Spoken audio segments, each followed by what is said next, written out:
फडणवीसांच्या उपस्थितीत गोव्यात ओबीसी महासंघाचं महाअधिवेशन पार पडतंय। ठाकरे काय बोलले मी ऐकलं नाही असं मुख्यमंत्री फडणवीसांनी म्हटलंय। आमच्या सरकारनं ओबीसी समाजासाठी अनेक निर्णय घेतलेत असंही फडणवीसांनी सांगितलं।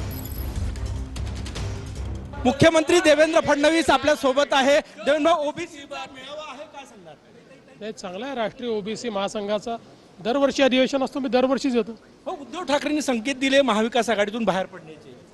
मी बघितलं नाही, मला माहिती नाही, मला काही कमेंट करायचं नाही। ओबीसी साठी महत्वाचा आजचे अधिवेशन आवर्जून भाजपचा डीएनए ओबीसी आहे असं म्हटलं जातं। अनेक निर्णय ओबीसींच्या बाबत तुम्ही घेतले। निश्चितपणे आमच्या सरकारने ओबीसीच्या संदर्भात खूप निर्णय घेतले आहेत, अजून बरेच निर्णय करायचे देखील आहेत।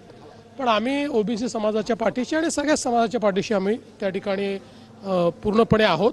आणि अशा प्रकारच्या अधिवेशनात जे काही मागण्या येतात त्या मागण्या एक प्रकारे सरकारला गाईड करत असतात। काँग्रेसनं दगाफटका केला असा आरोप होतोय, म्हणून त्यामुळे उद्धव ठाकरे म्हणतात की आम्ही बाहेर पडण्याचा विचार करतो असे संकेत दिले त्यांनी। नाही, मी त्याच्याबद्दल काही बघितलेलं नाही, मी त्याच्यावर बोलणार नाही। खूप धन्यवाद। हे होते महाराष्ट्राचे मुख्यमंत्री देवेंद्र फडणवीस जी।